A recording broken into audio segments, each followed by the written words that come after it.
Well, let's be honest. The question everybody seems to want to know is, how far is too far? Well, if sex was a game, then that would actually be a great question. But the question, how far is too far, it sets you up to be a loser. Because in a game, the goal of the game is to score. And based on what we've already talked about in this series, God's design and goal for sex is very different than the world's. I think a better and more helpful question is, how can I establish boundaries so I don't go too far? There's a lot to talk about with that question, so you may want to take notes on this one. First, I want to challenge you to care enough about your own life to ask the right questions. The problem with asking how far is too far is that it creates this line to blur and cross without getting to the most important questions. People have done a lot of stuff and just stop short of sexual intercourse, and they make themselves believe that they haven't crossed the line or they've gone too far because they didn't have sex. They've done everything else but the actual penetration part, and they believe that it's okay to maintain their virginity card. Now, this is a limited view of sex, maintaining that sex is only the act of intercourse. The medical definition of sex is any genital contact at all, whether it be hand to genital, mouth to genital, genital to genital, that's sex. So if you've had genital contact at all, according to the medical definition, you've had sex.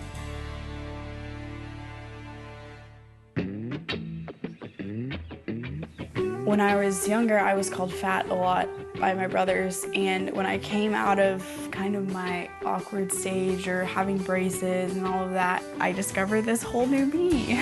It doesn't have metal in her mouth, and kissing is great, and so I started to get pursued by boys a lot. After that, it just became like, give me more, I want more of this because it feels good and it makes me feel good and it makes me feel accepted, and that's what I wanted, and if I could please them, then I was pretty much gonna do whatever it took, which led to random hookups constantly.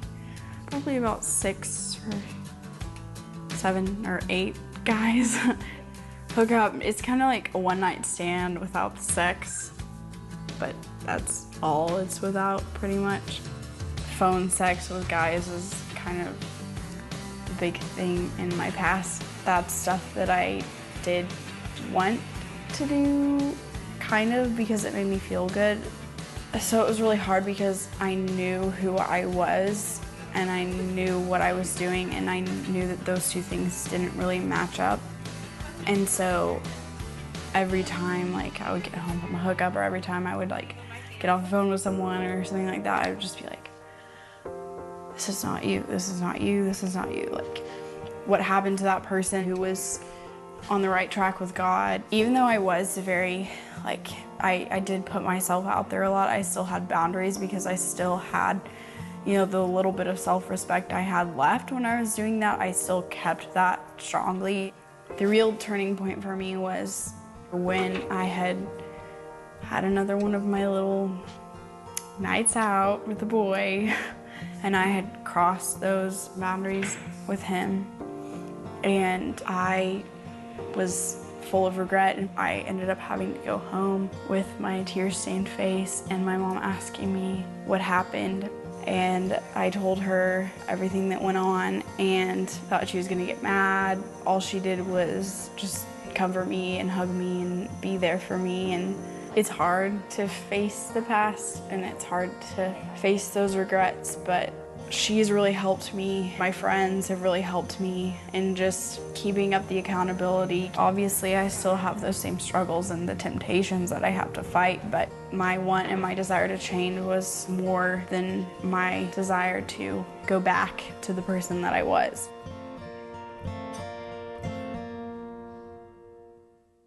If sex is a game to you, then, you ask the question, how far is too far? But if you care about your life, the real question is, what are the best choices for my life, for my future, for my relationship with God? See, God created sex so that your future would be incredible. Making babies is certainly part of sex, but pleasure is also part of God's design for sex. Intimacy is another part of it, as well as what I would describe as the oneness factor, where 1 + 1 = 1. One male, one female for the rest of their life. That's a big part of sex. Jeremiah 29 says, For I know the plans I have for you, says the Lord. They are plans for good and not for disaster, to give you a future and a hope. You see, God loves you, so please begin thinking through better questions than simply how far is too far. And actually, the next step will help you do that as well. The next step is developing healthy boundaries is to evaluate what's important to you. You ask yourself this question: why am I in this relationship? I mean, what do I want from the relationship? Are you in it because it makes you feel good, or because you really like this person, or because it increases your popularity? But take some time to think about this. How will being physical with this other person get me what I really want or I really need? I mean, what will a physical relationship do to our relationship? And based on what I'm hearing from teenagers, a physical relationship will begin to break apart your relationship. I mean, this may be a newsflash for some, but waiting to have sex is not going to hurt you. Guys, nothing's going to fall off if you don't use it till you're married. Girls, you're not going to wither up and die if you wait. Rather, you'll become known as someone who stands for something, and someone who respects both yourself and others. Really what it comes down to is, am I gonna trust my life with God's way, or am I gonna trust my life based on what the world says? Psalm 1:1 says, "The joys of those who do not follow the advice of the wicked, or stand around with sinners, or join in with scoffers, but they delight in doing everything the Lord wants. Day and night they think about His law. They are like trees planted along the riverbank, bearing fruit each season without fail." Now, just imagine your life being by the riverbed of God's blessing. I mean, that His blessing fills you up and your life bears fruit. Now, what does bears fruit mean? Well, it means a lot of things, but one thing it means is that you're going to enjoy a richness of life. You see, the verse continues by saying, "Their leaves will never wither, and in all they do, they prosper." Friend, when you walk away from the riverbank, there's going to be sorrow and pain in your life. So please care enough about your future to evaluate what's really important to you, and how do you stay at the riverbank of God's blessings. Do you want to develop healthy boundaries? Well, let's get practical. Here's another one to write down. I want to challenge you to establish a temptation plan.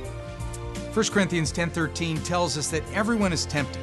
So you're not the only one to face sexual temptations. James chapter 1 reveals that God doesn't tempt you, and in 1 Corinthians you also find that there is always a way to escape temptation. So this is my coaching on how you might escape temptation. First is you got to know your bottom line. You're not asking how far is too far, you're saying what's best for my future. So you do this before you're in the middle of a physical relationship, before you're in the middle of making out. Do this before you're rolling around on the carpet getting carpet burns with your boyfriend and girlfriend. When you know what's best, you can communicate your standards. I had a teenage boy tell me about that he said he couldn't talk to his girlfriend about their relationship, their sexual relationship. And I thought to myself, what? I mean, you can get naked with one another, but you can't talk about it? I mean, that's crazy. So be sure you communicate your standard. Also, stick to your convictions. I mean, no one is saying that this is going to be an easy thing to do. It's very difficult, but stick to them and avoid compromising situations. When I was dating my wife, the greatest thing that happened for us is that she had an older brother who always made nachos at about 11 p.m. or something, like 10 minutes after her parents went to bed, late at night. And I'm convinced now that there was a system in play for the family, that nothing was going to happen when the older brother was downstairs making nachos and I was with Kathy. But another part of a temptation plan is to get out when necessary. The Bible uses the word run to communicate this idea of desperation, of getting out. In 2 Timothy 2, it says, "Run from anything that stimulates youthful lust. Follow anything that makes you want to do what is right. Pursue faith and love and peace, and enjoy the companionship with those who call on the Lord with pure hearts." And once you've established this temptation plan, the next step is to verbalize it. Verbalize your boundary plans. Seek people you trust that you know have been there and they've been successful in fighting temptation. Ask them for some accountability. Proverbs 15:22 says, "Plans go wrong for lack of advice. Many counselors bring success." Bring a counselor into that temptation situation and tell him or her where your standards are. When I was in high school, I asked for the accountability of one of my leaders. And this person said, "Doug, I'll give you some simple advice. Here's what I did. keep your clothes on, 1. Number 2, keep the lights on. And 3, stay upright. That was great advice, and I learned from somebody who had succeeded in that and didn't give into temptation. And then when I learned that, I just communicated that to the girls that I would date. Hey, here's the deal, keep the clothes on, keep the lights on, stay upright. We're both on the same page.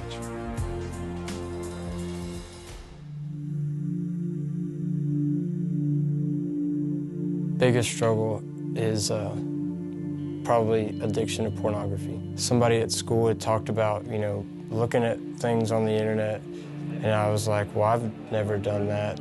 And I guess one night being alone in my room, I decided I was gonna try it. It got me hooked immediately. My first dating relationship, we stayed clean. Didn't want to offend the girl, didn't want to offend her parents.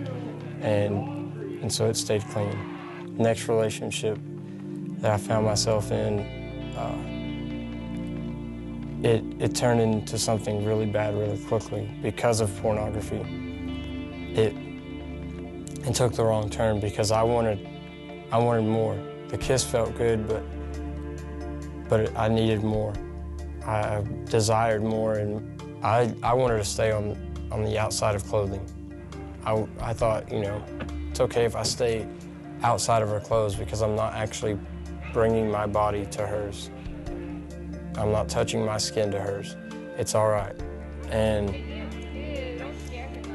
I justified it in my mind because I was like, well, I love her, I think. And so I'd keep it hidden. And on the outside, it'd look like, oh yes, we're, doing good. We're doing great. We're staying clean.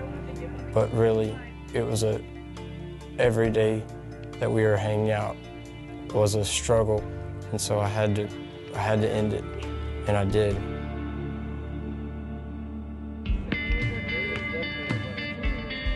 Next relationship, which is the relationship I'm in right now, because I was so used to having it every day, we started off where we're like, we're not gonna do anything physical with each other other than kiss, and that's it, that's all that's gonna happen.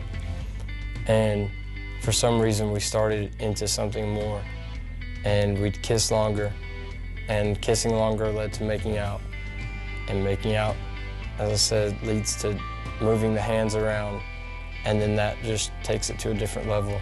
And then there was one time at church, and I was like, we have to stop ourselves, or we're gonna have to break up. I don't want to break up with you because I like you for things that don't include that. And we broke down, and we were like, went up to our pastor, we said, we struggle with this, we do this, we need you to help us. And so he's there for us as our accountability partner, and we try to meet with him every Wednesday and have that meeting with him, and he's just like, all right guys, did it happen or did it not? Were you clean this week? And we've been able to say that we're clean this week for a good time now.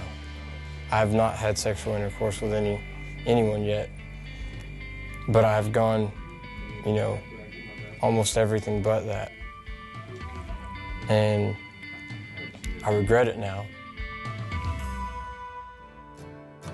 Another action is to ask for accountability.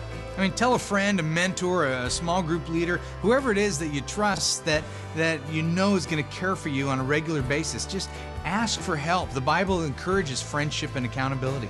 Ecclesiastes 4:12 says, a person standing alone can be attacked and defeated, but 2 can stand back to back and conquer. 3 are even better, for a triple braided cord is not easily broken. Even as an old guy, okay, a guy who's been married for over 25 years, I rely on friends to help keep me accountable. Accountability is very important. Also, guard your mind. This is a very important boundary. Does pornography, maybe to you, seem like safe sex? You turn on the computer, you watch a few images, no big deal, right? Well, no, that's wrong. It is a big deal. And like we talked about in our first session, your largest sexual organ is above your shoulders, not below your waist. It's your mind. So please don't think that those images going into your mind are no big deal. What goes in your mind, if it's visual and it's accompanied by an emotional experience, it's gonna stick. That's why Paul writes to the church of Philippi. And one more thing I want you to get. Fix your thoughts on what is true and honorable and right. Think about things that are pure and lovely and admirable. think about things that are excellent and worthy of praise. Paul is telling those who are followers of Christ to guard their mind. I also want to challenge you to embrace God's grace. Don't cheapen it. Grace is undeserved favor and mercy, and God will forgive you with this forgiveness that you don't deserve and you can't earn. That's grace. I've made mistakes in my life just like everybody else. I say, God, would you forgive me? And he just pours this bucket of grace over me. He's used a lot of buckets of me over the years, and I didn't do anything to earn that forgiveness. I'm not worthy of it, and neither are you. That's what grace is, to embrace that. The Bible says forgiveness is complete. That means it'll cover your sexual sins. But here's what a lot of Christians do with forgiveness. They cheapen it. They play this game. They say something like this, if God's going to forgive me, I'm going to go ahead and be sexually involved, and I'll just pray a prayer of forgiveness. And I want to say to you, please don't try to play God like a game. In Romans chapter 6, it says, you are free by God's grace. So since God's grace has set you free, does this mean we can go on sinning? No, of course not.